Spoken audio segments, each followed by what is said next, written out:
কোন নিষিদ্ধ ঘোষিত দলের লোকজনকে বাসা ভাড়া দেওয়া যাবে না। যদি কোন ভাড়াটিয়া নিষিদ্ধ ঘোষিত দলের হয়ে সন্ত্রাসী কর্মকাণ্ডের আটক হয় তাহলে সে বাড়ির মালিককে সন্ত্রাসী কর্মকাণ্ডের সহযোগী হিসাবে তাহাকেও আটক করা হবে। আসসালামু আলাইকুম।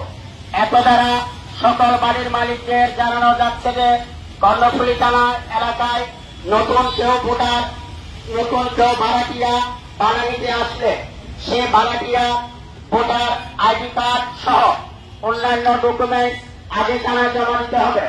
কোন নিষিদ্ধ ঘোষিত দলের লোকজনকে বাসা ভাড়া দেওয়া যাবে না। যদি কোন ভাড়াটিয়া নিষিদ্ধ ঘোষিত দলের হয়ে সন্ত্রাসী কর্মকাণ্ডে আটক হয় তাহলে সেই বাড়ির মালিককে সন্ত্রাসী কর্মকাণ্ডের সহযোগী হিসাবে তাহাকেও আটক করা হবে। নির্দেশক্রমে সিএমপি কর্ণফুলী থানা। সম্মানিত এলাকাবাসী, আসসালামু আলাইকুম। এত দ্বারা সকল বাড়ির মালিকদের জানানো যাচ্ছে যে কর্ণফুলী থানা এলাকায় নতুন কেউ ভাড়াটিয়া ভাড়া নিতে ভোটার আইডি কার্ড ঘোষিত দলের লোকজনকে বাসা ভাড়া দেওয়া যাবে না। যদি কোন ভাড়াটিয়া নিষিদ্ধ ঘোষিত দলের হয়ে সন্ত্রাসী কর্মকাণ্ডে আটক হয় তাহলে সেই বাড়ির মালিককে সন্ত্রাসী কর্মকাণ্ডের সহযোগী হিসাবে তাহাকেও আটক করা হবে।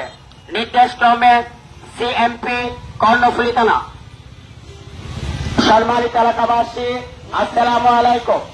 এত দ্বারা সকল বাড়ির মালিকদের জানানো যাচ্ছে যে কর্ণফুলী থানা এলাকায় নতুন কেউ ভাড়াটিয়া ভাড়া নিতে ডকুমেন্ট আগে থানায় জমা দিতে হবে।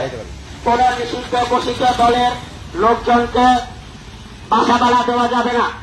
যদি কোন ভাড়াটিয়া নিষিদ্ধ ঘোষিত দলের হয়ে সন্ত্রাসী কর্মকাণ্ডের আটক হয় তাহলে সে বাড়ির মালিককে সন্ত্রাসী কর্মকাণ্ডের সহযোগী হিসাবে তাহাকেও আটক করা হবে। নির্দেশক্রমে কর্ণফুলী থানা সিএমপি। সম্মানিত এলাকাবাসী, আসসালামু আলাইকুম। সম্মানিত এলাকাবাসী, আসসালামু আলাইকুম।